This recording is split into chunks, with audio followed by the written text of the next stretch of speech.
Hi hello dears, എല്ലാ മക്കൾക്കും എജ്യൂമേറ്റിൻ്റെ മറ്റൊരു ക്ലാസ്സിലേക്ക് സ്വാഗതം. ഇന്നത്തെ ക്ലാസ്സിൽ നമ്മൾ നോക്കാനായിട്ട് പോകുന്നത് 6ാം ക്ലാസ്സിലെ മക്കളുടെ ഗണിതത്തിലെ 2ാമത്തെ പാഠമാണ്. ഒരു ഭിന്നം പല രൂപം എന്നാണ് ഈ പാഠത്തിൻ്റെ പേര്. ക്ലാസ്സിലേക്ക് കിടക്കുന്നതിന് മുന്നേ ചാനൽ ആദ്യമായി കാണുന്നവരാണെങ്കിൽ ഒന്ന് സബ്സ്ക്രൈബ് ചെയ്ത് സപ്പോർട്ട് ചെയ്യാൻ മറക്കരുത്. അതുപോലെ വീഡിയോ നിങ്ങളുടെ കൂട്ടുകാരിലേക്ക് കൂടെ ഒന്ന് ഷെയർ ചെയ്ത് കൊടുക്കുകയും വേണം.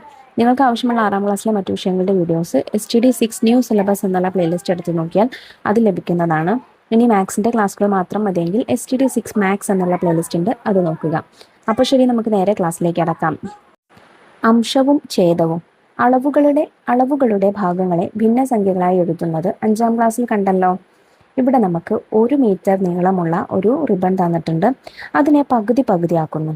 അതായത് 1 മീറ്ററിൻ്റെ പകുതി എന്ന് പറയുമ്പോൾ 1/2 മീറ്റർ. അത് തന്നെയാണ് നമുക്ക് ഒരു വൃത്തം വരച്ച് അതിനെയും പകുതിയാക്കിയാണ് തന്നിരിക്കുന്നത്. ഇനി 1 മീറ്ററിനെ 1/4 ഭാഗം വീതമാക്കുന്നു. അപ്പോൾ 1/4 മീറ്റർ വീതമുണ്ടാവും 4 കഷ്ണങ്ങൾ. അതുതന്നെയാണ് വൃത്തം വരച്ച് കൃത്യമായിട്ടുള്ള 4 ഭാഗങ്ങളാക്കിയിട്ടുള്ളതും.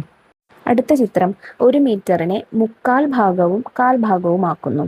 അപ്പോൾ 3/4 ഭാഗം എന്ന് പറയുമ്പോൾ 3/4 അല്ലെങ്കിൽ 3/4 മീറ്റർ ആണ്. 1/4 ഭാഗം എന്ന് പറയുമ്പോൾ 1/4 മീറ്റർ ആണ്. പല രൂപത്തിലുള്ള ഭിന്നസംഖ്യകൾ ഒരേ അളവാകാമെന്നും കണ്ടു. ഉദാഹരണമായി 2/4 1/2 ഒരേ ഭാഗം തന്നെ. അപ്പോൾ ആദ്യം വൃത്തത്തെ 4 കഷ്ണങ്ങളാക്കിയിരിക്കുന്നു. അതിൽ 2 കഷ്ണം എടുക്കുന്നു. അതാണ് 4ൽ 2 ഭാഗം എന്ന് പറയുന്നത്, അഥവാ 2/4 എന്ന് പറയുന്നത്. ഇനി ഒരു വൃത്തത്തെ തുല്യമായിട്ടുള്ള 2 കഷ്ണങ്ങളാക്കി ആ 2 കഷ്ണങ്ങളിൽ 1 കഷ്ണം, അതാണ് 1/2 ഭാഗം അല്ലെങ്കിൽ 1/2 എന്ന് പറയുന്നത്. അപ്പോൾ അത് രണ്ടും എന്താണ്? തുല്യം തന്നെയാണ്. ഇനി 1 മീറ്ററിനെ നോക്കൂ, തുല്യമായ 4 ഭാഗങ്ങളാക്കി അതിനെ ആ സംഭവം തന്നെ അതിനെ 2/4 മീറ്റർ, അതായത് 4 കഷ്ണങ്ങളിൽ 2 കഷ്ണം. പിന്നെ രണ്ടാമത്തെ ചിത്രം തന്നിരിക്കുന്നത് 2 കഷ്ണങ്ങളിൽ 1 കഷ്ണം. അപ്പം രണ്ടും എന്താണ്? തുല്യമാണ്. ഇതുപോലെ 3/6 1/2 തന്നെ എന്നും കണ്ടിട്ടുണ്ടല്ലോ. അതായത് ഒരു വൃത്തത്തെ അല്ലെങ്കിൽ ഒരു റിബണിനെ 6 തുല്യ കഷ്ണങ്ങളാക്കി അതിൽ 3 കഷ്ണം, അത് തന്നെയാണ് ആ വൃത്തത്തിൻ്റെ പകുതി അല്ലെങ്കിൽ അര അല്ലെങ്കിൽ 1/2 എന്ന് പറയുന്നത്.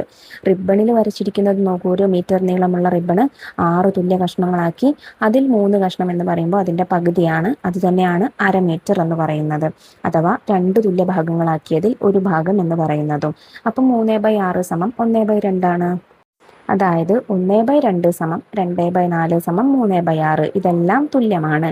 എങ്ങനെയാണ് 1/2ൻ്റെ പല രൂപങ്ങൾ കിട്ടുന്നത്? ഒരു വസ്തുവിനെയോ അളവിനെയോ 2 സമഭാഗങ്ങളാക്കിയാൽ ഓരോന്നും മുഴുവൻ്റെ പകുതി ഭാഗം അല്ലെങ്കിൽ അരഭാഗമാണ്. 2 സമഭാഗങ്ങളിൽ ഓരോന്നിനെയും വീണ്ടും 2 സമഭാഗങ്ങളാക്കിയാൽ അത് ആകെ 2 × 2 = 4 സമഭാഗങ്ങളായി. അപ്പോൾ മുഴുവൻ്റെ അരഭാഗം കിട്ടാൻ ഇവയിലെ 2 എണ്ണം എടുക്കണം. അതായത് 1/2 = 2/4 ആണ്. ഇനി 2 സമഭാഗങ്ങളിൽ ഓരോന്നിനെയും 3 സമഭാഗങ്ങളാക്കിയാലോ? അപ്പോൾ ആകെ 6 ഭാഗങ്ങൾ ഉണ്ടായിരിക്കും. അതായത് ആകെ 2 × 3 = 6 ഭാഗങ്ങൾ. മുഴുവൻ്റെ അരഭാഗം കിട്ടാൻ ഇവയിലെ 3 എണ്ണം എടുക്കണം. അതായത് 1/2 = 3/6. ഇങ്ങനെ എത്ര വേണമെങ്കിലും തുടരാം നമുക്ക്. ഉദാഹരണമായി 2 സമഭാഗങ്ങളിൽ ഓരോന്നിനെയും 50 സമഭാഗങ്ങളാക്കിയാൽ ആകെ 2 × 50 = 100 സമഭാഗങ്ങൾ ഉണ്ടാവും. അപ്പോൾ മുഴുവൻ്റെ അരഭാഗം കിട്ടാൻ ഇവയിൽ എത്ര എണ്ണം എടുക്കണം? 50 എണ്ണം എടുക്കണം അല്ലേ? ഇതിൽ നിന്ന് കിട്ടുന്ന അര അല്ലെങ്കിൽ 1/2ൻ്റെ മറ്റൊരു രൂപം എന്താണ്? 50/100 എന്നാണ്. 50/100 എന്ന ഭിന്നസംഖ്യയിൽ ചുവട്ടിലെ 100 എന്ന സംഖ്യ ആകെ എത്ര സമഭാഗങ്ങളായി മുറിച്ചു എന്നതിനെയാണ് കാണിക്കുന്നത്. മുകളിലെ സംഖ്യയായ 50 എത്ര സമഭാഗങ്ങൾ എടുത്തു എന്നതിനും. അതായത് 50/100 എന്ന് എഴുതുമ്പോൾ താഴെയുള്ള 100 ഉണ്ടല്ലോ, അത് കാണിക്കുന്നത് എന്താണ്? 100 സമഭാഗങ്ങളാക്കി. 100 സമഭാഗങ്ങളിൽ 50 ഭാഗം എടുത്തു. അങ്ങനെയാണ് 50/100 എന്നതുകൊണ്ട് ഉദ്ദേശിക്കുന്നത്. മുറിക്കുക എന്നതിന് ഛേദിക്കുക എന്നും പറയാം. അതിനാൽ 100 എന്ന സംഖ്യയെ 50/100ൻ്റെ ഛേദം എന്നാണ് പറയുന്നത്. അഥവാ 100 കഷ്ണങ്ങളായി ഛേദിച്ചു എന്നാണ് അർത്ഥം. 100 കഷ്ണങ്ങളായി 100 തുല്യ കഷ്ണങ്ങളാക്കി ഭാഗിച്ചു അല്ലെങ്കിൽ 100 തുല്യ കഷ്ണങ്ങളായി മുറിച്ചു എന്നതുപോലെ തന്നെ 100 തുല്യ കഷ്ണങ്ങളായി ഛേദിച്ചു. അതുകൊണ്ട് 100നെ നമ്മൾ ഛേദം എന്ന് പറയുന്നു. ഭാഗത്തിന് അംശം, ഇത് അതിൻ്റെ ഒരു അംശമാണ് അല്ലെങ്കിൽ ഇതിൻ്റെ ഒരു ഭാഗമാണെന്ന് പറയും. അതുകൊണ്ട് 50നെ നമ്മൾ 50/100ലെ 50നെ നമ്മൾ അംശം എന്നും പറയുന്നു. അപ്പൊ താഴെ എഴുതുന്നത് ഛേദവും മുകളിൽ എഴുതുന്നത് അംശവും. അപ്പോൾ 1/2 എന്ന ഭിന്നസംഖ്യയുടെ പല രൂപങ്ങളായ 1/2, 2/4, 3/6, 4/8, 5/10 അങ്ങനെ എങ്ങനെ പോകട്ടോ. എന്നിവയിലെ ഛേദങ്ങൾ ഛേദങ്ങൾ താഴെ എഴുതിയ സംഖ്യകൾ 2, 4, 6, 8 എന്നിങ്ങനെ രണ്ടിന്റെ ഗുണിതങ്ങളാണ്. അംശങ്ങൾ മുകളിൽ എഴുതിയ 1, 2, 3, 4 എന്നിങ്ങനെ രണ്ടിനെ ഗുണിച്ച സംഖ്യകളും. ഇനി 1/3 കാര്യം നോക്കാം. 1/3 2/6 ഒരേ ഭാഗം തന്നെയാണെന്ന് കണ്ടിട്ടുണ്ടല്ലോ. അതായത് നമ്മൾ 6 തുല്യ കഷ്ണങ്ങളാക്കി അതിൽ 2 കഷ്ണം വീതം എടുത്തതാണ് 2/6. ഇനി അടുത്തത് 3 തുല്യ കഷ്ണങ്ങളാക്കിയതിൽ ഓരോന്ന് വീതം എടുത്തതാണ് 1/3. അതായത് 1 മീറ്ററിനെ നമ്മൾ 6 തുല്യ കഷ്ണങ്ങളാക്കിയാൽ 2/6 എന്ന് പറയുമ്പോൾ അതിൽ 2 കഷ്ണങ്ങൾ വീതം എടുക്കുന്നു. 1/3 എന്ന് പറയുന്നത് 1 മീറ്ററിനെ 3 തുല്യ ഭാഗങ്ങളാക്കിയതിൽ ഓരോ കഷ്ണം വീതം എടുക്കുന്നു. 1/3 ഭാഗത്തിനെ മറ്റേതെല്ലാം രൂപത്തിൽ നമുക്ക് എഴുതാം? വൃത്തത്തെ നമ്മൾ 9 സമഭാഗങ്ങളാക്കി. അതിൽ എത്ര ഭാഗം എടുക്കണം മക്കളെ? 3 ഭാഗങ്ങൾ എടുക്കണം. 3/9. 3 ഭാഗങ്ങൾ എടുത്താൽ 1/3 തുല്യമാണ്. ഇതുപോലെ 1 മീറ്ററിനെ 9 സമഭാഗങ്ങളാക്കി 3 എടുത്താൽ 1/3 മീറ്റർ കിട്ടുമല്ലോ. അതാണ് നമുക്ക് അവിടെ താഴെ റിബണിന്റെ ചിത്രത്തിൽ തന്നിരിക്കുന്നത്. 1 മീറ്റർ നീളമുള്ള റിബൺ എടുത്തു, അതിനെ 9 തുല്യ ഭാഗങ്ങളാക്കി. രണ്ടാമത്തെ ചിത്രത്തിൽ 3 കഷ്ണങ്ങൾ വീതമുള്ള എടുത്തു, 3 കഷ്ണങ്ങൾ വീതം എടുത്തു. അപ്പോൾ അത് 3/9 ആയി. രണ്ടാമത്തേത് 1 മീറ്ററിന് തുല്യമായ 3 കഷ്ണങ്ങളാക്കി അതിൽ ഓരോന്ന് വീതം എടുത്തു, അതായത് 1/3. അപ്പോൾ 1/3 സമം 3/9 ആണ്. 1/2 കുറിച്ച് പറഞ്ഞതുപോലെ ഇതും തുടരാം. ഒരു വസ്തുവിനെയോ അളവിനെയോ 3 സമഭാഗങ്ങളാക്കിയാൽ ഓരോന്നും മുഴുവന്റെ 1/3 ഭാഗമാണ്. 3 സമഭാഗങ്ങളിൽ ഓരോന്നിനെയും വീണ്ടും 2 സമഭാഗങ്ങളാക്കിയാൽ ആകെ 3 ഗുണിക്കണം 2 സമം 6 സമഭാഗങ്ങൾ ഉണ്ടാകും. അപ്പോൾ മുഴുവന്റെ 1/3 ഭാഗം കിട്ടാൻ ഇവയിലെ 2 എടുക്കണം. അതായത് 1/3 സമം 2/6. ഇനി 3 സമഭാഗങ്ങളിൽ ഓരോന്നിനെയും വീണ്ടും 3 സമഭാഗങ്ങളാക്കിയാലോ ആകെ 3 ഗുണിക്കണം 3 സമം 9 സമഭാഗങ്ങൾ ഉണ്ടാകും. അപ്പൊ അത് മുഴുവന്റെ 1/3 ഭാഗം കിട്ടാൻ ഇവയിലെ നമുക്ക് 3 എടുക്കാം. 1/3 സമം 3/9. 3 സമഭാഗങ്ങളിൽ ഓരോന്നും 25 സമഭാഗങ്ങളാക്കിയാലോ ആകെ എത്ര സമഭാഗങ്ങൾ ഉണ്ടാകും? 3 ഗുണിക്കണം 25. അവയിൽ എത്ര എണ്ണം എടുത്താൽ മുഴുവന്റെ 1/3 ഭാഗം കിട്ടും? അതായത് 75 അല്ലേ. അപ്പൊ അതിൽ എത്ര എണ്ണം എടുക്കണം? 25 വീതം എടുത്താലായിരിക്കും നമുക്ക് 1/3 ഭാഗം കിട്ടുക. 25/75 ആണ് 1/3. ഇതിൽ നിന്ന് കിട്ടുന്ന 1/3 മറ്റൊരു രൂപം എന്താണ്? 25/75. അപ്പോൾ 1/3 എന്ന ഭിന്നസംഖ്യയുടെ പല രൂപങ്ങളായ 1/3, 2/6, 3/9, 4/12 അങ്ങനെ വരും. എന്നിവയിലെ ഛേദങ്ങൾ 3, 6, 9, 12 എന്നിങ്ങനെ, അതായത് 3ന്റെ ഗുണിതങ്ങളാണ്. അംശങ്ങൾ മുകളിൽ എഴുതിയ സംഖ്യകൾ, അതായത് 1, 2, 3, 4 എന്നിങ്ങനെ 3 കൊണ്ട് ഗുണിച്ച സംഖ്യകളും. ഇനി നമുക്ക് താഴെ കുറച്ച് കണക്കുകൾ ഉണ്ട്. നോക്കൂ, ചുവടെ പറയുന്ന ഭിന്നസംഖ്യകൾ കണ്ടുപിടിക്കുക. അതിലൊന്നാമത്തേത് 1/2 24 ഛേദമായ രൂപം. അപ്പൊ ഛേദമായിട്ട് വരേണ്ടത് 24 പിന്നെ 1/2 കാണേണ്ടത്. അപ്പൊ നമുക്ക് എന്ത് ചെയ്യാം? ഛേദം എന്ന് പറയുമ്പോൾ താഴെയാണല്ലേ വരിക. അപ്പൊ 24 താഴെ വരും. പിന്നെ ഇതിന്റെ 1/2 കാണേണ്ടത്. അപ്പൊ നമ്മൾ 24നെ 2 കൊണ്ട് ഹരിക്കുക. 24 ഹരിക്കണം 2 ചെയ്യുമ്പോൾ നമുക്ക് 12 കിട്ടുന്നത്. അതുകൊണ്ട് അംശം എന്താണ്? 12. അപ്പൊ 12/24 ഉത്തരം.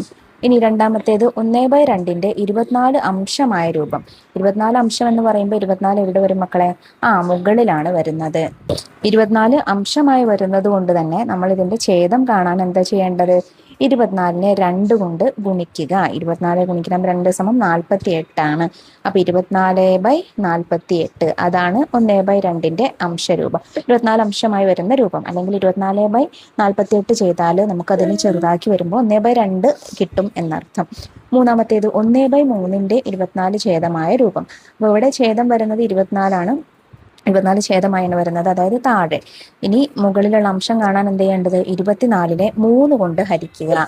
24 ഹരിക്കണം 3 ചെയ്യുമ്പോൾ നമുക്ക് 8 ഉത്തരം കിട്ടുന്നത്. 8 ഗുണിക്കണം 1, അതായത് അംശത്തെ 1/3 കൊണ്ട് നമുക്ക് ഗുണിക്കണമല്ലോ. അപ്പൊ 1 കൊണ്ട് നമ്മൾ 8നെ ഗുണിക്കുമ്പോൾ 8 തന്നെയാണ് വരുന്നത്. അതുകൊണ്ട് ഉത്തരം വരുന്നത് 8/24. നാലാമത്തേത് 1/3 24 അംശമായ രൂപം. അപ്പൊ അംശം എന്ന് പറയുമ്പോൾ മുകളിലാണ് വരുന്നത്, 24 മുകളിൽ. ഇനി ഇതിന്റെ ഛേദം കാണാൻ എന്താ ചെയ്യേണ്ടത്? 24 ഗുണിക്കണം 3 ചെയ്യണം. അങ്ങനെ ചെയ്യുമ്പോൾ നമുക്ക് 72 കിട്ടുക. അപ്പോൾ ഉത്തരം വരുന്നത് 24/72.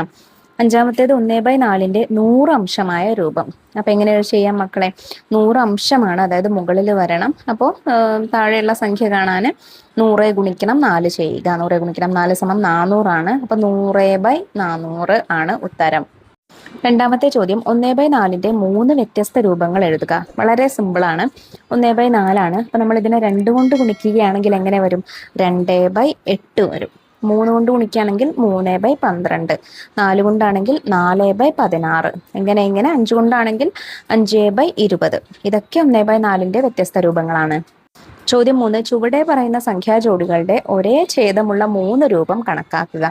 1/2, 1/3 അതാണ് ആദ്യത്തെ ജോഡി. അപ്പൊ നമ്മൾ എന്താ ചെയ്യേണ്ടത്? ഇതിനെ ഓരോ സംഖ്യ കൊണ്ടും ഗുണിച്ചിട്ട് കിട്ടുന്ന സംഖ്യകളുണ്ടല്ലോ, അംശവും ഛേദവുമായി വരുന്ന ഇതിന്റെ വ്യത്യസ്ത രൂപങ്ങൾ, അതെല്ലാം നോക്കുക. എന്നിട്ട് രണ്ടിലും പൊതുവായിട്ട് ഛേദം ഏതാണോ വരുന്നത് ഒരുപോലെ വരുന്നത് അതായിരിക്കും ഉത്തരം. ഛേദം എന്ന് പറയുമ്പോൾ താഴെയുള്ള സംഖ്യ കേട്ടോ.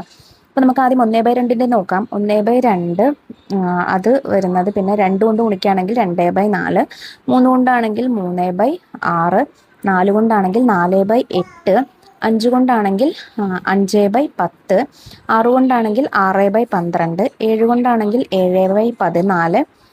8 കൊണ്ടാണെങ്കിൽ 8/16, 9 കൊണ്ടാണെങ്കിൽ 9/18, 10 കൊണ്ടാണെങ്കിൽ 10/20, അങ്ങനെ വരും കേട്ടോ. അപ്പൊ നമുക്ക് ഇത്ര 10 വരെ ഉള്ളത് ഞാൻ നോക്കുന്നുള്ളൂ. 10 ഛേദങ്ങൾ വരുന്നത് നോക്കുന്നുള്ളൂ. അടുത്തതുകൂടെ നോക്കാം. 1/3ന്റെ നോക്കാം. 1 കൊണ്ട് ഗുണിക്കുകയാണെങ്കിൽ 1/3, 2 കൊണ്ടാണെങ്കിൽ 2/6, 3 കൊണ്ടാണെങ്കിൽ എന്താണ് 3/9, 4 കൊണ്ടാണെങ്കിൽ 4/12, 5 കൊണ്ടാണെങ്കിൽ ഗുണിക്കുകയാണെങ്കിൽ 5/15, 6 കൊണ്ടാണെങ്കിൽ 6/18, 7 കൊണ്ടാണെങ്കിൽ 7/21, 8 കൊണ്ടാണെങ്കിൽ 8/24, 9 കൊണ്ടാണെങ്കിൽ 9/27, 10 കൊണ്ടാണെങ്കിൽ 10/30, ഇങ്ങനെ വരും. അപ്പൊ ഇതിൽ പൊതുവായിട്ട് ഛേദം ഒരുപോലെ വന്ന സംഖ്യകൾ ഏതൊക്കെയാണ്? 6 വന്നിട്ടുണ്ട് അല്ലേ, അതായത് 3/6, 2/6. പിന്നെ 12 വന്നിട്ടുണ്ട്, 6/12, 4/12. പിന്നെ 18 വന്നിട്ടുണ്ട്, 9/18, 6/18. അപ്പൊ നമുക്ക് കുറച്ചുകൂടെ എളുപ്പത്തിൽ ഇതെങ്ങനെ ചെയ്യാം മക്കളെ? നമ്മൾ ഈ അംശം രണ്ടിലും വന്നിരിക്കുന്ന ഛേദം ഉണ്ടല്ലോ, അത് 1/2, 1/3. രണ്ടിലും ഛേദം എത്രയാണ്? 1 2, 1 3. അപ്പൊ ഇത് രണ്ടും കൂടെ നമ്മൾ ആദ്യം ഗുണിക്കുക. അതായത് 2 ഗുണിക്കണം 3 ചെയ്യുക. 2 ഗുണിക്കണം 3 ചെയ്താൽ നമുക്ക് 6 ആണ് ഉത്തരം വരുന്നത്. അപ്പൊ ഇനി 6ന്റെ മൾട്ടിപ്പിൾസ് ആവും, അതായത് 6 കൊണ്ട് ഗുണിക്കുമ്പോൾ വരുന്ന സംഖ്യകളായിരിക്കും ഇവയ്ക്ക് പൊതുവായിട്ട് വരുന്ന ഛേദങ്ങൾ. അപ്പൊ അങ്ങനെയാണ് നമുക്ക് 6, 12, 18 എന്നിങ്ങനെ ഛേദങ്ങൾ വന്നത്. രണ്ടാമത്തെ ജോഡി വരുന്നത് 1/2ഉം 2/4 ആണ്. അപ്പൊ നമുക്ക് ഛേദങ്ങൾ പൊതുവായിട്ട് ഏതൊക്കെ വരാം? 2 ഗുണിക്കണം 4 ചെയ്ത് നോക്കിയാൽ മതി, 8 ആണ്. 8ന്റെ ഗുണിതങ്ങളെല്ലാം വരാം അല്ലെ. അപ്പോൾ 8 വരാം, 16 വരാം, അതായത് 2 ഗുണിക്കണം 8 16 വരാം, 3 ഗുണിക്കണം 8 24, അതെല്ലാം വരാം. അപ്പൊ നമുക്ക് ഓരോന്നായിട്ട് നോക്കാം. ആദ്യം 1/2ലേക്ക് 8 ഛേദം വരുന്നത് എപ്പോഴാണ്? 8 ഹരിക്കണം 2 ചെയ്യുക, 4 ആണ്, 4/8 വരും. പിന്നെ 16 വരൽ എപ്പോഴാണ്? 16/2, 8/16 ആണ്. പിന്നെ 24 വരൽ 24/2 സമം എത്രയാണ്? 12/24 ആണ്. അപ്പൊ ഇത്രയും വരാം. ഇനി 1/4 നോക്കൂ. 1/4 8 ഛേദം വരുന്നത് എപ്പോഴാണ്? 8/4 ചെയ്താൽ മതി, അതായത് 2/8 ആണ് വരുന്നത്. പിന്നെ 16 എപ്പോഴാണ് വരുന്നത്? 16/4 ചെയ്യുക, അതായത് 4/16 ആണ്. പിന്നെ 24 എപ്പോഴാണ് വരുന്നത്? 24/4 ചെയ്യുക, സമം 6 ആണ്. അപ്പോൾ 6/24. അപ്പൊ ഇങ്ങനെയൊക്കെ വരാം. മൂന്നാമത്തെ ജോഡി വരുന്നത് 1/3ഉം 1/4ഉം ആണ്. അപ്പോൾ പൊതുവായ ഛേദങ്ങൾ ഏതൊക്കെ വരാം? 3 ഗുണിക്കണം 4. രണ്ടിന്റെയും ഛേദങ്ങൾ തമ്മിൽ ഗുണിച്ച് നോക്കുക. അതായത് 3 ഗുണിക്കണം 4 12 ആണ്. അപ്പൊ 12ന്റെ ഗുണിതങ്ങളെല്ലാം പൊതുവായ ഛേദങ്ങളായി വരാം. അപ്പൊ 12, 1 ഗുണിക്കണം 12 12, 2 ഗുണിക്കണം 12 24, 3 ഗുണിക്കണം 12 36. ഇത്രയും സംഖ്യകൾ ഛേദങ്ങളായി വരാം. പിന്നെയും വരും, നമുക്ക് 3 ജോഡി എടുത്താൽ മതിയേ. അപ്പോൾ ഇത്രയും സംഖ്യകളാണ് നമ്മൾ എടുക്കുന്നത്. ഇനി ഓരോന്നിലും ഏതൊക്കെ വരുന്നു എന്ന് നമുക്ക് നോക്കാം. 12, 1/3 12ന്റെ ഏത് വരും? 12 ഹരിക്കണം 3 4 ആണ്, അതായത് 4/12 ആണ് ഉത്തരം. 1/3 ഇരുപത്തിനാല് ഛേദമായിട്ട് എങ്ങനെ വരും? 24 ഹരിക്കണം 3 സമം 8 അപ്പൊ 8/24 ഉത്തരം. 36 എങ്ങനെ വരാം? 36 ഹരിക്കണം 3 സമം 12/36 ഉത്തരം. ഇനി 1/4 നോക്കാം നമുക്ക്. 12 വരുന്നത് 12 ഛേദമായി വരുന്നത് എപ്പോഴാണ്? 12 ഹരിക്കണം 4 സമം 3 അപ്പം 3/12 ഇനി 24 ഛേദമായി വരുന്നത് എപ്പോഴാണ്? 24 ഹരിക്കണം 4 സമം 6 അതായത് 6/24 ഇനി 36 ഛേദമായി വരുന്നത് എപ്പോഴാണ്? 36/4 36 ഹരിക്കണം 4 സമം 9 അതായത് 9/36 ചോദ്യം 4. 1/3 10, 100, 1000 എന്നിങ്ങനെയുള്ള ഏതെങ്കിലും ഛേദമായ രൂപമുണ്ടോ? കാരണം പറയുക. സിമ്പിൾ അല്ലേ മക്കളെ? ഇല്ല. കാരണം എന്താ? ഒരു ഭിന്നസംഖ്യയുടെ ഛേദം മാറ്റണമെങ്കിൽ നിലവിലുള്ള ഛേദത്തിന്റെ ഒരു ഗുണിതമായിരിക്കണം പുതിയ ഛേദം. അതായത് ഇവിടെ 3ന്റെ ഗുണിതമായിരിക്കണം 10, 100, 1000 ഏതെങ്കിലും. പക്ഷെ 3ന്റെ ഗുണിതമല്ല 10, 100, 1000. 3ന്റെ ഗുണിതമല്ല. 3 കൊണ്ട് നമുക്ക് ഈ സംഖ്യകളെ പൂർണ്ണമായിട്ടും ഹരിക്കാനായിട്ട് സാധിക്കില്ല. അതുകൊണ്ട് 1/3ന്റെ 3നെ 10, 100, 1000 എന്നിവ ഛേദങ്ങളാക്കി വരുന്ന രൂപത്തിലേക്ക് മാറ്റാനായിട്ട് സാധിക്കില്ല. ഇനി നമുക്ക് മറ്റൊരു കണക്ക് നോക്കാം. 2/3ന്റെ പല രൂപങ്ങൾ എങ്ങനെ കണക്കാക്കാം? 2/3നെ നമ്മൾ 1 കൊണ്ട്, 2 കൊണ്ട്, 3 കൊണ്ട്, 4 കൊണ്ട് അങ്ങനെ ഗുണിച്ചു പോയാൽ മതി അല്ലേ? ഒരു വസ്തുവിനെയോ അളവിനെയോ 3 സമഭാഗങ്ങളാക്കിയതിൽ 2 ചേർന്നതാണല്ലോ 2/3. 3 തുല്യ ഭാഗങ്ങളിൽ 2. അതാണ് നമുക്കിവിടെ ചിത്രത്തിൽ തന്നിരിക്കുന്നത്. വൃത്തത്തിന്റെ രൂപത്തിലുള്ള ചിത്രത്തിലും അതുപോലെ റിബണിന്റെ ചിത്രത്തിലും. ആദ്യം വൃത്തത്തെ 3 തുല്യ ഭാഗങ്ങളാക്കുന്നു, അതിൽ 2 ഭാഗം എടുക്കുന്നു. ഇനി റിബൺ ആണെങ്കിൽ അതിനെ ആദ്യം 3 തുല്യ ഭാഗങ്ങളാക്കുന്നു, അതിലെ 2 ഭാഗങ്ങൾ എടുക്കുന്നു. അതാണ് 2/3 കൊണ്ട് ഉദ്ദേശിക്കുന്നത്. 3 സമഭാഗങ്ങളിൽ ഓരോന്നിനെയും 2 സമഭാഗങ്ങളാക്കിയാലോ? അപ്പൊ അത് 4/6 മാറും അല്ലേ?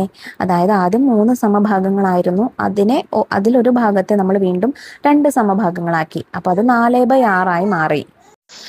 ആകെ 3 ഗുണിക്കണം 2 സമം 6 സമഭാഗങ്ങളാണ്. നേരത്തെ എടുത്ത 2 വലിയ സമഭാഗങ്ങൾ ഇപ്പോൾ 2 ഗുണിക്കണം 2 സമം 4 ചെറിയ സമഭാഗങ്ങളായി. അതായത് മൊത്തം ഭാഗങ്ങളുടെ എണ്ണം 2 മടങ്ങായപ്പോൾ എടുത്ത ഭാഗങ്ങളുടെ എണ്ണവും 2 മടങ്ങായി. 2/3 എന്ന് പറഞ്ഞാൽ 4/6 ഇതും നമുക്ക് തുടരാമല്ലോ. ആദ്യത്തെ 3 സമഭാഗങ്ങൾ ഓരോന്നിനെയും വീണ്ടും 3 സമഭാഗങ്ങളാക്കിയാലോ?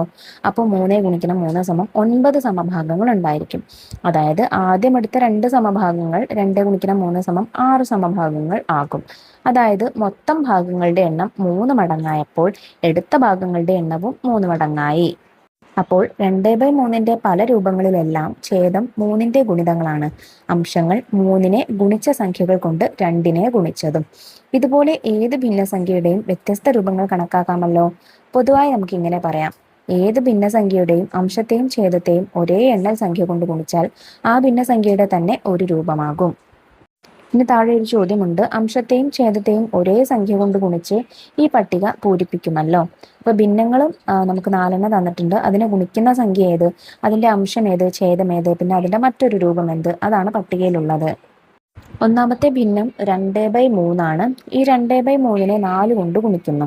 അപ്പൊ 4 കൊണ്ട് ഗുണിക്കുമ്പോൾ എങ്ങനെയാണ് മക്കളെ? 2 ഗുണിക്കണം 4 വരും അംശം, അതായത് 8. ഛേദമോ 3 ഗുണിക്കണം 4 വരും, അപ്പോൾ 12. അപ്പൊ ഛേദവും അംശവും കിട്ടിക്കഴിഞ്ഞാൽ മറ്റൊരു രൂപം നമുക്ക് എഴുതിക്കൂടെ? 2/3 സമം 8/12. ഇനി അടുത്തത് 2/3 തന്നെയാണ് ഭിന്നം. അതിനെ ഗുണിക്കുന്ന സംഖ്യ 6. അപ്പോൾ അംശം എന്ത് വരും? 2 ഗുണിക്കണം 6 12 വരും. ഛേദം എന്ത് വരും? 3 ഗുണിക്കണം 6 സമം 18 വരും. അപ്പൊ മറ്റൊരു രൂപം എന്താണ്? 2/3 സമം 12/18. അടുത്ത ഭിന്നം 3/4. അതിനെ ഗുണിക്കുന്ന സംഖ്യ ഏതെന്ന് നമുക്ക് തന്നിട്ടില്ല, പകരം ഛേദം തന്നിട്ടുണ്ട്. ഛേദം എത്രയാണ്? 12. അപ്പോൾ ഭിന്നത്തിന്റെ ഛേദം നമുക്ക് തന്നിരിക്കുന്ന ഭിന്നത്തിന്റെ ഛേദം 4. 4നെ എന്തുകൊണ്ട് ഗുണിക്കുമ്പോഴാണ് നമുക്ക് 12 വരുന്നത്? 4നെ 3 കൊണ്ട് ഗുണിക്കുമ്പോഴാണ് അല്ലേ? അപ്പോൾ ഗുണിക്കുന്ന സംഖ്യ 3. അംശം എന്ത് വരും? 3 ഗുണിക്കണം 3 സമം 9 വരും. ഛേദം 3 ഗുണിക്കണം 4 സമം 12. അപ്പോൾ മറ്റൊരു രൂപം 3/4 സമം 9/12. അവസാനത്തെ സംഖ്യ 3/4 ഭിന്നം. അതിനെ ഗുണിക്കുന്ന സംഖ്യ തന്നിട്ടില്ല, അംശം തന്നിട്ടുണ്ട്. അംശം 12. അംശം ഭിന്നസംഖ്യയുടെ അംശം എത്രയാണ്? നമുക്ക് ഭിന്നത്തിലെ അംശം 3 അല്ലേ? അപ്പൊ 3നെ എന്തുകൊണ്ട് ഗുണിക്കുമ്പോഴാണ് നമുക്ക് 12 വരിക? 3 ഗുണിക്കണം 4 ചെയ്യുമ്പോഴാണ്. അതുകൊണ്ട് ഗുണിക്കുന്ന സംഖ്യ സമം 4. അപ്പൊ 4 ഗുണിക്കണം 3 സമം 12 അംശം. 4 ഗുണിക്കണം 4 സമം 16 ഛേദം. മറ്റൊരു രൂപം എന്ത് വരും? 3/4 സമം 12/16. ഇനി നമുക്ക് മറ്റൊരു തരം കണക്ക് നോക്കാം. 10/15 എന്ന ഭിന്നസംഖ്യയെ അംശവും ഛേദവും ചെറുതാക്കി മറ്റൊരു രൂപത്തിൽ എഴുതാമോ? അപ്പൊ 10നും 15നും 5 ഘടകങ്ങളുണ്ടല്ലോ. അതായത് 10 സമം 5 ഗുണിക്കണം 2 15 സമം 5 ഗുണിക്കണം 3 അതായത് 2നെയും 3നെയും ഒരേ സംഖ്യ കൊണ്ട് ഗുണിച്ച് കിട്ടുന്നവയാണ് 10ഉം 15ഉം. അപ്പോൾ മുകളിൽ കണ്ടതനുസരിച്ച് 10/15 സമം എന്താണ്? 2/3 നമ്മൾ 10നെയും 5 കൊണ്ട് ഹരിക്കുന്നു. അപ്പൊ 2 കിട്ടും. 10 ഹരിക്കണം 5 2 15നെ 5 കൊണ്ട് ഹരിക്കുമ്പോൾ നമുക്ക് 3 കിട്ടും. 15/5 സമം 3 അങ്ങനെയാണ് 2/3 വന്നത് കേട്ടോ. ഇനി 18/24 ഇതുപോലെ എഴുതുന്നത് എങ്ങനെ? 18ഉം 24ഉം ഇരട്ട സംഖ്യകളാണ്. അതായത് 2നും 2 ഒരു ഘടകമാണ്. അപ്പൊ 2നെയും ആദ്യം നമുക്ക് 2 കൊണ്ട് ഹരിച്ചു നോക്കാം. അപ്പൊ 18നെ 2 കൊണ്ട് ഹരിച്ചാൽ 9 24നെ 2 കൊണ്ട് ഹരിച്ചാൽ 12 അപ്പൊ 18/24 സമം 9/12 9നും 12നും പൊതുവായി ഏതെങ്കിലും ഘടകമുണ്ടോ? ഉണ്ട്. 3 ഒരു ഘടകമാണ്. അപ്പൊ 2നെ നമുക്ക് 3 കൊണ്ട് ഹരിക്കാം. ഇനി 9നെ 3 കൊണ്ട് ഹരിച്ചാൽ 3 12നെ 3 കൊണ്ട് ഹരിച്ചാൽ 4 അപ്പൊ 3/4 അതായത് 18/24 എന്ന് പറഞ്ഞാൽ 9/12 സമം 3/4 3/4നെ നമുക്ക് പിന്നീട് ചെറുതാക്കാനായിട്ട് സാധിക്കില്ല. കാരണം രണ്ടിലും പൊതുവായിട്ട് ഹരിക്കാൻ പറ്റിയ സംഖ്യ ഇല്ല. ഇങ്ങനെ ഏതു ഭിന്നസംഖ്യയിലും അംശത്തിനും ഛേദത്തിനും ഒരേ ഘടകമുണ്ടെങ്കിൽ അത് ഒഴിവാക്കി അംശവും ഛേദവും ചെറുതായ മറ്റൊരു രൂപം നമുക്ക് കണക്കാക്കാം. ഇക്കാര്യം പൊതുവായി ഇങ്ങനെ പറയാം. ഒരു ഭിന്നസംഖ്യയുടെ അംശത്തിനും ഛേദത്തിനും ഒരു പൊതു ഘടകമുണ്ടെങ്കിൽ അതുകൊണ്ട് അംശത്തിനെയും ഛേദത്തിനെയും ഹരിച്ചാൽ അതേ ഭിന്നസംഖ്യയുടെ ഒരു രൂപം കിട്ടും. മുകളിലെ ഉദാഹരണത്തിൽ 18/24നെ ആദ്യം അംശത്തെയും ഛേദത്തെയും 2 കൊണ്ട് ഹരിച്ച് 9/12 എന്നെഴുതി. പിന്നീട് അംശത്തെയും ഛേദത്തെയും 3 കൊണ്ട് ഹരിച്ച് വീണ്ടും ചെറുതാക്കി 3/4 എന്നെഴുതി. അപ്പൊ ഛേദവും അംശവും ഇനിയും ചെറുതാക്കാൻ നമുക്ക് കഴിയില്ല അല്ലെ. നമ്മൾ പറഞ്ഞു രണ്ടിനും പൊതുവായൊരു ഘടകമാക്കിയിട്ട് എഴുതാൻ പറ്റുന്ന ഗുണിതമില്ലാത്തത് കൊണ്ടാണ്. അതിനാൽ 3/4നെ 18/24ന്റെ ലഘുരൂപം എന്നാണ് പറയുന്നത്. നമുക്ക് പിന്നീട് വെട്ടി ചെറുതാക്കാൻ പറ്റാത്ത രൂപത്തെയാണ് ലഘുരൂപം എന്ന് പറയുന്നത്. ഏറ്റവും ലഘുവായ അല്ലെങ്കിൽ ഏറ്റവും ചെറിയ രൂപം. പൊതുവെ പറഞ്ഞാൽ ഒരു ഭിന്നസംഖ്യയുടെ ഛേദത്തിന്റെയും അംശത്തിന്റെയും പൊതുവായ ഘടകങ്ങളെല്ലാം ഹരിച്ചു മാറ്റിയാൽ കിട്ടുന്നതാണ് അതിന്റെ ലഘുരൂപം. ഇനി നമുക്ക് താഴെ കണക്കുണ്ട്. ചുവടെയുള്ള ഭിന്നസംഖ്യകളുടെ ലഘുരൂപം കണക്കാക്കുക. നമുക്ക് ഓരോന്നായി ചെയ്യാം. ആദ്യം 32/64 ഇത് രണ്ടും ഇരട്ട സംഖ്യയാണ്. അപ്പൊ 2 ഒരു ഘടകമായിരിക്കും. 32നെ ആദ്യം നമുക്ക് 2 കൊണ്ട് ഹരിക്കാം. 16 ഉത്തരം. 64നെ ഹരിക്കുമ്പോൾ 32. അപ്പൊ 16/32 നമ്മൾ വീണ്ടും അതിനെ 2 കൊണ്ട് ഹരിക്കാം. 16നെ ഹരിക്കുമ്പോൾ 8 32നെ ഹരിക്കുമ്പോൾ 16. 8/16 വീണ്ടും 2 കൊണ്ട് ഹരിച്ചാൽ 4/8 വീണ്ടും 2 കൊണ്ട് ഹരിച്ചാൽ 2/4 വീണ്ടും 2 കൊണ്ട് ഹരിച്ചാൽ 1/2. 1/2 ഇതിന്റെ ലഘുരൂപം. രണ്ടാമത്തേത് 27/81 ഇവിടെ രണ്ടും ഒറ്റ സംഖ്യകളാണ്. അതുകൊണ്ട് 2 കൊണ്ട് നമുക്ക് പറ്റില്ല. 27ന്റെ പൊതു ഒരു ഗുണിതമായിട്ട് വരുന്നുണ്ട് 3 അല്ലെ. 81ന് വരുന്നുണ്ടോ? 81 ഹരിക്കണം 3 ചെയ്ത് നോക്കുക. യെസ് വരുന്നുണ്ട് അല്ലേ. 27 വരുന്നുണ്ട് ചെയ്യുമ്പോൾ. അപ്പോൾ 27നെ 3 കൊണ്ട് ഹരിച്ചാൽ 9. അതുപോലെ 81നെ 3 കൊണ്ട് ഹരിച്ചാൽ 27. അപ്പോൾ 9/27. ഇനി ഇതിനെ രണ്ടിനും 9നെയും 27നെയും നമുക്ക് 9 കൊണ്ട് ഹരിക്കാൻ പറ്റും അല്ലേ. നിങ്ങൾക്ക് വേണമെങ്കിൽ ഇതിനെ ആദ്യമേ 9 കൊണ്ട് ഹരിക്കാം കേട്ടോ. അപ്പോൾ 9നെ നമ്മൾ 9 കൊണ്ട് ഹരിക്കുമ്പോൾ 1. 27നെ 9 കൊണ്ട് ഹരിക്കുമ്പോൾ 3. 1/3 എന്ന് വരും. അല്ലെങ്കിൽ നിങ്ങൾക്ക് ആദ്യം ഞാൻ പറഞ്ഞ പോലെ 27നെ തന്നെ 9 കൊണ്ട് ഹരിക്കാം. 27നെ 9 കൊണ്ട് ഹരിക്കുമ്പോൾ 3 വരും. പിന്നെ 81നെ 9 കൊണ്ട് ഹരിക്കുമ്പോൾ 9 വരും. അപ്പോൾ 3/9 എന്ന് വരും. പിന്നെ ഇത് രണ്ടിനെയും നമുക്ക് വീണ്ടും 3 കൊണ്ട് ഹരിക്കാം. അപ്പോൾ 1/3 എന്ന് വരും. അങ്ങനെയും ചെയ്യാം. എങ്ങനെ വന്നാലും ലഘുരൂപം വരുന്നത് 1/3 മൂന്നാമത്തേത് 30/45 സിമ്പിളാണ്. നമുക്ക് 5 ഘടകമായിട്ട് വരും. അപ്പൊ 5 കൊണ്ട് ഹരിച്ചു നോക്കാം. 30നെ 5 കൊണ്ട് ഹരിച്ചാൽ 6. 45നെ 5 കൊണ്ട് ഹരിച്ചാൽ 9. അപ്പൊ 6/9 എന്ന് എഴുതാം. 6നെയും 9നെയും നമുക്ക് വീണ്ടും 3 കൊണ്ട് ഹരിച്ചൂടെ? 6നെ 3 കൊണ്ട് ഹരിച്ചാൽ 2. 9നെ 3 കൊണ്ട് ഹരിച്ചാൽ 3. അതായത് 2/3. അപ്പൊ 2/3 ഇതിന്റെ ലഘുരൂപം വരുന്നത്. നാലാമത്തേത് 12/21. ഇവിടെ 12നും 21നും പൊതുവായിട്ട് വരുന്നത് 3 കൊണ്ട് ഹരിക്കാം അല്ലെ. നമുക്ക് 12നെ 3 കൊണ്ട് ഹരിച്ചാൽ 4. 21നെ 3 കൊണ്ട് ഹരിച്ചാൽ 7. അപ്പൊ 3/7. നമുക്കിതിനെ പിന്നീട് ചെറുതാക്കാനായിട്ട് സാധിക്കില്ല. അപ്പൊ 3/7 ഇതിന്റെ 3/7 അല്ല 4/7. 4/7 ഇതിന്റെ ലഘുരൂപം. ഇനി അഞ്ചാമത്തേത് നോക്കാം. അഞ്ചാമത്തേത് 45/54. ഇതിന് രണ്ടിന് നമുക്ക് പൊതുവായിട്ട് 9 കൊണ്ട് ഹരിക്കാം അല്ലെ. 45നെ 9 കൊണ്ട് ഹരിച്ചാൽ 5ആണ്.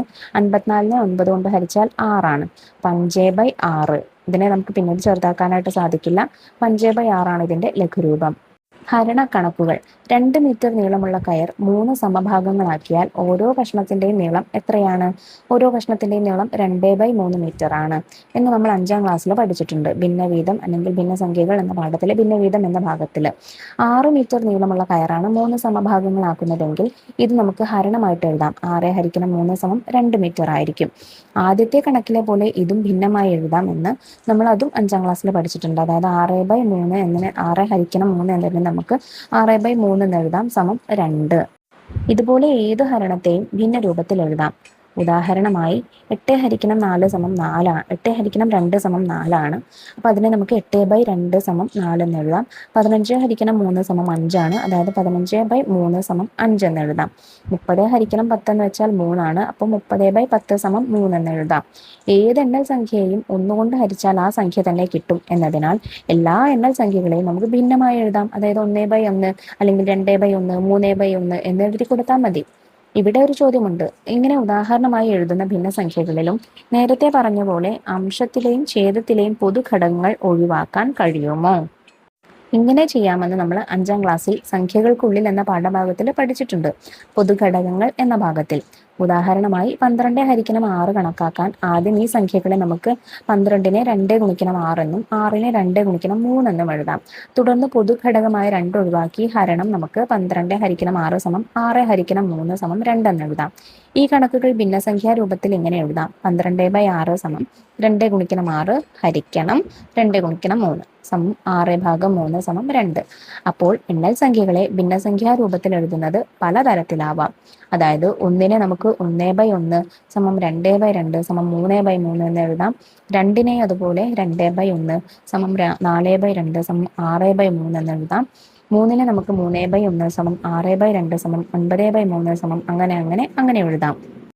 മിച്ചം വരുന്ന ഹരണങ്ങളെയും ഭിന്നസംഖ്യകളായി എഴുതാമെന്നും നമ്മൾ 5ാം ക്ലാസ്സിൽ പഠിച്ചിട്ടുണ്ട്. ഉദാഹരണമായി 3 കേക്ക് 2 കുട്ടികൾക്ക് ഒരുപോലെ വീതിച്ചാൽ ഓരോരുത്തർക്കും കിട്ടുന്നത് ഒരു മുഴുവൻ കേക്കും ഒരു കേക്കിന്റെ പകുതിയുമാണല്ലോ. അതായത് 1 കൂട്ടണം അര, 1/2 കേക്ക്. ഇതും ഭിന്നമായി നമുക്ക് എഴുതാം. 3 ഹരിക്കണം 2 ആണ് എന്ത് 1/2 അല്ലെങ്കിൽ 1/2 എന്ന് പറയുന്നത്. ഇത്തരം ഭിന്നസംഖ്യകളിലും നേരത്തെ പറഞ്ഞതുപോലെ അംശത്തിലെയും ഛേദത്തിലെയും പൊതുഘടകങ്ങൾ ഒഴിവാക്കാൻ കഴിയുമോ? ഉദാഹരണമായി ഈ കണക്ക് നോക്കുക. 6 കേക്ക് 4 കുട്ടികൾക്ക് ഒരുപോലെ വീതിച്ചാൽ ഓരോരുത്തർക്കും എത്ര കിട്ടും? ആദ്യം നമ്മൾ ഓരോരുത്തർക്കും ഓരോന്ന് വീതം കൊടുത്തു. അങ്ങനെ കൊടുത്തു കഴിയുമ്പോൾ ബാക്കി 2 കേക്ക് വരും. ഈ 2 കേക്ക് ഓരോരുത്തർക്കും പകുതി ആക്കിയാൽ 4 കഷ്ണമാവും. അപ്പോൾ ഓരോരുത്തർക്കും ഒരു കേക്കിന്റെ അരഭാഗം അല്ലെങ്കിൽ പകുതി ഭാഗം കൂടെ കൊടുക്കാം. ഈ കഷ്ണങ്ങളും ഓരോന്ന് വീതം കൊടുത്തു കഴിഞ്ഞാൽ ഓരോരുത്തർക്കും 1/2 കേക്ക് വീതം കിട്ടുമെന്ന് നമുക്ക് പറയാം. ഇത് നമുക്ക് മറ്റൊരു വിധത്തിലും കാണാം. 6 കേക്ക് 4 കുട്ടികൾക്ക് വീതിക്കാം. കുട്ടികളെ 2 പേർ വീതമുള്ള 2 കൂട്ടമാക്കി. ഓരോ കൂട്ടത്തിനും ആദ്യം 3 കേക്ക് വീതം കൊടുത്താൽ പോരെ? അപ്പോഴും ഓരോരുത്തർക്ക് 1/2 വീതം കിട്ടും. ഓരോ കൂട്ടത്തിലും 2 കുട്ടികൾക്ക് ഓരോ കേക്ക് വീതം കൊടുത്തു കഴിഞ്ഞാൽ ഒരു കേക്ക് വീതം ഓരോ ഗ്രൂപ്പിലും എന്താണ്? അപ്പോൾ ഒരു കേക്ക് വീതം മിച്ചം വരും അല്ലെങ്കിൽ ബാക്കി വരും. ഈ ഓരോ കൂട്ടത്തിലും മിച്ചം വരുന്ന ഒരു കേക്കും നമ്മൾ പകുതിയാക്കി വീതിച്ചാൽ ഓരോരുത്തർക്കും 1/2 കേക്ക് വീതം കിട്ടും. ഇവിടെ നമ്മൾ എന്താണ് കണ്ടത്? 6/4 അല്ലെങ്കിൽ 6 കേക്കുകളിൽ 4 പേർക്ക് വീതം വെക്കേണ്ടതിൽ നമ്മൾ 3/2 ആക്കി അതിനെ 1/2 അല്ലെങ്കിൽ 1/2 എന്ന് എഴുതാം. മറ്റൊരു കണക്ക് നോക്കാം. 33 ലിറ്റർ പാല് 12 പേർക്ക് ഒരുപോലെ വീതിച്ചാൽ ഓരോരുത്തർക്കും എത്ര ലിറ്റർ കിട്ടും? 33/12 അല്ലേ? അല്ലെങ്കിൽ 12/33 ചെയ്യണം. ഇതിൽ 33നെയും 12നെയും ഇങ്ങനെ പിരിച്ചെഴുതാമല്ലോ. 33നെ നമുക്ക് 3 ഗുണിക്കണം 11 എന്നും 12നെ 3 ഗുണിക്കണം 4 എന്നും 2നെയും നമ്മൾ 3ന്റെ ഗുണിതങ്ങളാക്കിയിട്ട് പിരിച്ചെഴുതി. അപ്പോൾ കഴിഞ്ഞ കണക്കിൽ അവസാനം ചെയ്തതുപോലെ ഇങ്ങനെ ആലോചിക്കാം. 12 ആളുകളെ 4 പേർ വീതമുള്ള 3 കൂട്ടങ്ങളാക്കി ഓരോ കൂട്ടത്തിനും ആദ്യം 11 ലിറ്റർ വീതം കൊടുക്കുക. ഓരോ കൂട്ടത്തിലുമുള്ള 4 പേർ അവർക്ക് കിട്ടിയ 11 ലിറ്റർ വീതിച്ചെടുക്കുമ്പോൾ ഓരോരുത്തർക്കും 11/4 ലിറ്റർ, അതായത് 33/12 = 11/4. ഇനി 11/4നെ പൂർണ്ണസംഖ്യയും ഭിന്നവുമായി പിരിച്ചെഴുതുന്നത് എങ്ങനെ? ആദ്യം 11നെ നമ്മൾ 4 കൊണ്ട് ഹരിക്കുക. എന്നിട്ട് മടങ്ങും മിച്ചവുമായി എഴുതാം. അതായത് 11നെ 4 ഗുണിക്കണം 2 കൂട്ടണം 3 എന്ന് എഴുതാം. ശിഷ്ടമാണ് കേട്ടോ ഈ 3. മിച്ചം വരുന്ന 3നെയും 4 കൊണ്ട് ഹരിച്ച് ഇങ്ങനെ എഴുതാമല്ലോ. അതായത് 3 × 4 = 3/4. അപ്പോൾ 33/12 എന്ന് വെച്ചാൽ ഈക്വൽ ടു എന്താണ്? 11/4 സമം 2/3/4. അതായത് ഓരോരുത്തർക്കും 2/3/4 അല്ലെങ്കിൽ 2.25 ലിറ്റർ പാല് വീതം കിട്ടും. പൊതുവെ പറഞ്ഞാൽ ഇത്തരം ഭിന്നസംഖ്യകളിലും അംശത്തിലും ഛേദത്തിലുമുള്ള പൊതുഘടകങ്ങൾ ഒഴിവാക്കിയാൽ അതേ ഭിന്നസംഖ്യയുടെ വേറൊരു രൂപം കിട്ടും.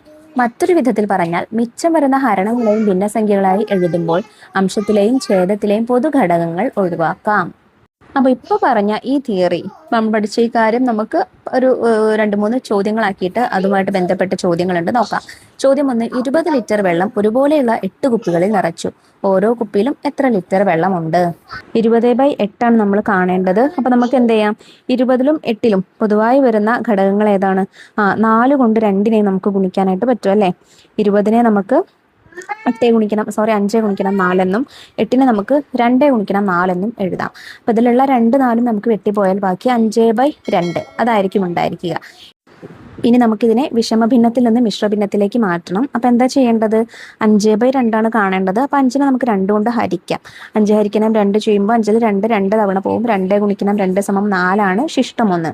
അപ്പോൾ മുകളിലുള്ള 2 ആദ്യം എഴുതുക. 2 പിന്നെ ശിഷ്ടം 1/2 അങ്ങനെയാണ് വരിക. 2.5 ലിറ്റർ വീതമായിരിക്കും ഉണ്ടായിരിക്കുക.